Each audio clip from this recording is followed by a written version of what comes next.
Okay, I mentioned in my last video, while doing a subject based on my maternal grandmother, that I should do one for the grandma on my dad's side of the family too.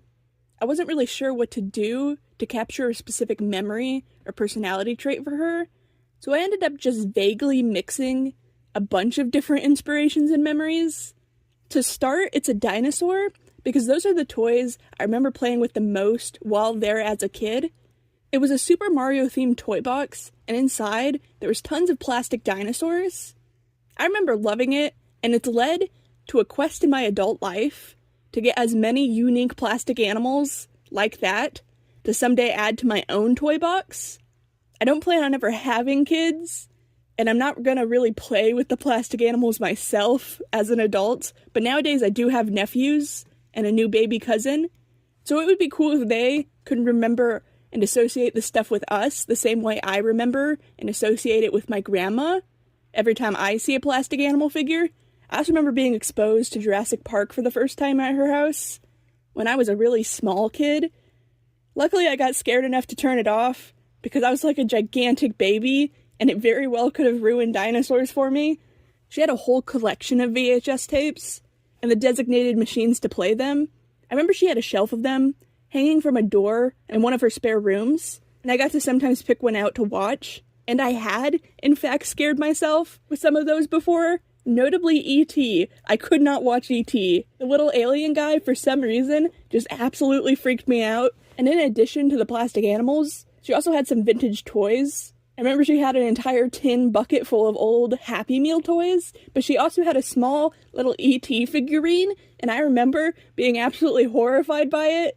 And I also remember being terrified of the movie Look Who's Talking Too, or at least I think that's the one. It's about talking babies, and I think it was one of them learning to potty train, and that's the scene that freaked me out. He imagined the toilet as some scary monster, and this has got to be one of my earliest memories with her, because I remember being super scared of that too. But I also vaguely remember a house fire happening in this movie too, and that scaring me as well. And I remember being kind of embarrassed of being scared of the literal baby movie. And until writing this script, this was just a memory sitting in the back of my head, and I was somewhat convinced I had hallucinated this whole thing. But no, it's real, and is somehow even worse than I remember, because what the hell is this? But yeah, scarring media aside, I really do have so many memories of being at her house. Like I mentioned in the last video, in the summertime, we would stay with her while our parents worked during the day. I remember spending a lot of that time outside playing in the dirt or swinging on her swing set. My favorite spot was a very rudimentary sandbox made of 4 wooden planks nailed into a square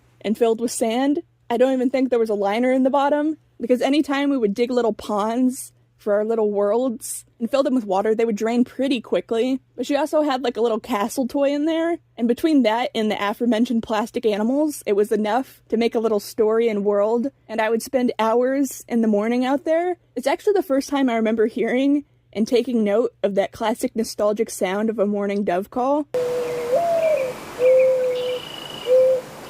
And I have so many other miscellaneous memories being there too that don't really relate back to this painting. But when has that ever really stopped me from rambling before? Since it was summer when we stayed there, it was usually pretty hot. She would let us sometimes play in the hose, and that's when I would make my little ponds in the sandbox. But me and my brother would also fill up latex gloves with water and freeze them in her garage freezer, which I swear is a more common thing here in the Midwest than I realized when I was a kid. I just never questioned it, but I guess to some people, the concept of a garage freezer is kind of strange. I hardly remember what we even did with the ice hands, but I remember being giddy and impatiently waiting for the end of the day to take them out. Speaking of the end of the day, the only cable my grandma had was local channels through an antenna. In the early afternoon, it was always game shows, and my brother and I would compete, pretending we were winning all of these different prizes, and whoever had the best prize pool at the end would win, and we would watch it during lunch. And for my picky brother, that lunch would always be a grilled cheese. My grandma had a whole dedicated kitchen gadget just for making grilled cheese, and I always had a grilled cheese too, and I put chips and mustard in mine because I'm a freak. But at the end of the day, if we were lucky, on PBS I could catch Wild Kratts, which was like a cartoon animal show, started and ended with some live action nature segments. I think it followed Two Brothers or something. And I think that's where my obsession about animal facts and knowledge began. Unfortunately, a lot of my most vivid memories tend to be the traumatic or scary ones. I remember also being traumatized by the song Girls Just Want to Have Fun, or at least I think that was the song. The story is, One day we had a neighbor come over, and we were just listening to the radio when it abruptly cuts out with this loud bang sound that came from outside, and we knew it was an electrical issue, so we moved out of our grandma's house and into our neighbor's house to wait until they got it all under control, and it turns out a squirrel had fried itself on the power lines, and whenever I would hear the song again after, it would bring back the memories, only I wasn't for sure on what song it actually was. So I only remember a vague vibe. So any song similar to it also triggered me to become distraught. Sometimes we'd be listening to the radio in the car, and I would force my mom to change the channel, because this was the song the squirrel fried to. And I think that was Girls Just Want to Have Fun, but I could have completely imagined that and just convinced myself that that was the song. And speaking of traumatic songs, I always thought my overwhelming death anxiety and fear of losing all of my loved ones was a recent thing, but I guess not. Because I remember my brother learning music for the first time on an electric piano there, and on said piano was this preloaded funky song, but for some reason, it made me picture our own mother never coming back home one night and dying, and I don't know what triggered that line of thinking, but I would physically cry when he would turn that on, and of course him being an annoying brother, he would torment me with that song sometimes. But it's an interesting revelation to have, that I had this issue all the way back when I was like 10 to 11 years old. It's just gotten more prominent and worse as I've gotten older. But this last story actually kind of does go back into the painting, because my grandma did and still does love to garden, as well as just keep houseplants. She still keeps up with her plants, even being over 80 years old. I remember her always giving me some kind of plant or seed when I first started mentioning wanting to garden too, and it fits back into a traumatic, but also kind of nice memory. Back when she could still drive, I got to pick out a plant with her, and we raised it over the summer while at her house, and I picked a pepper plant, only neither of us knew what the species of it actually was, so when it came time to eat it, it turns out it was a super duper spicy pepper. Based on what I remember of it being a small little orange wrinkly thing, I'm guessing it was a habanero. And I remember we had to frantically go into town to get milk for my burning mouth. I couldn't even handle any version of hot sauce at the time, so I was just dying. And I remember having to be picked up from her house by my dad, and me just being on the couch crying with a whole half-gallon of milk that I was clinging to. And I remember to this day, my brother somehow being convinced that I was overreacting, since he wasn't actually there, it was just me and my grandma, so he didn't see the chaos that unfolded. And while it's a spicy, painful memory, it also reminds me of getting to help take care of her garden during those summers. And it's why the background of this painting is green. I plan to add some leaves floating around back there as well. I also chose this color, in particular dinosaur design, because firstly, yellow is my grandma's favorite color. At least it was when I asked her back when I was a kid. And I remember her saying she picked it because it was the happiest color. And that mindset is just what I remember most about her. She's just a very positive person. Probably because she had to force herself to be positive for a while, as she's also a breast cancer survivor, hence the pink ribbon on the dinosaur's neck. One very vivid memory I have of her is having to find a babysitter for us while she went to an appointment to pick out her own headstone because of how much on death's door she was. She had lost nearly all of her hair. It just really had to fight to get through that.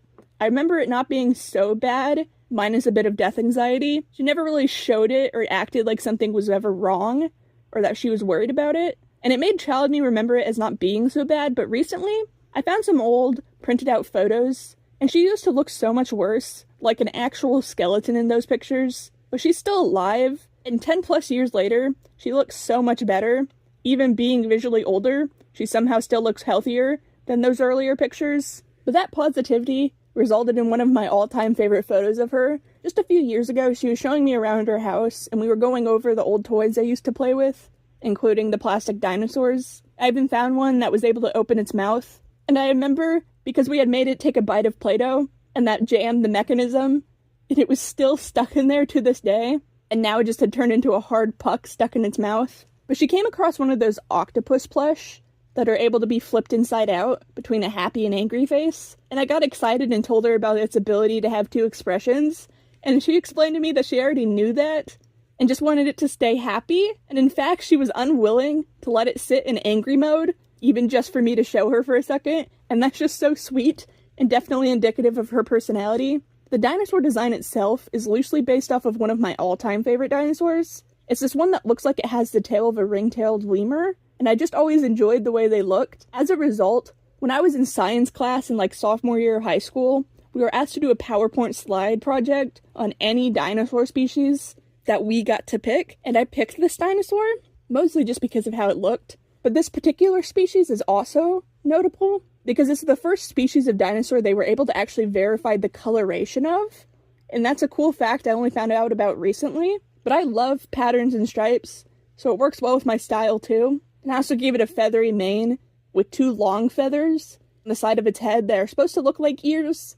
I struggle to draw things without ears or horns because the symmetry just always feels out of whack. But yeah, there's tons of memories I could probably keep going on and on about, but that's probably enough rambling for now. This painting is probably even more abstract in concept than even my last one. It's no longer based on media that people are familiar with, or even a physical item, but instead a random person and random memories and vibes associated with that person. But I figured it would actually be more meaningful to get it painted while I still have both of my grandmothers alive on both sides of the family, instead of doing it sadly as a tribute. Instead, I get to recount the happy memories without the filter of sad her death would bring. But yeah, this is another one down for the painting wall. I have even more canvases coming soon, and putting the blank canvases up first, and then just selecting an empty one from the wall to do, and having the pins already in place to hang it back up, has been very nice. But I swear, hanging up all those pins in the first place almost made my fingers bleed, so I may need to get a better system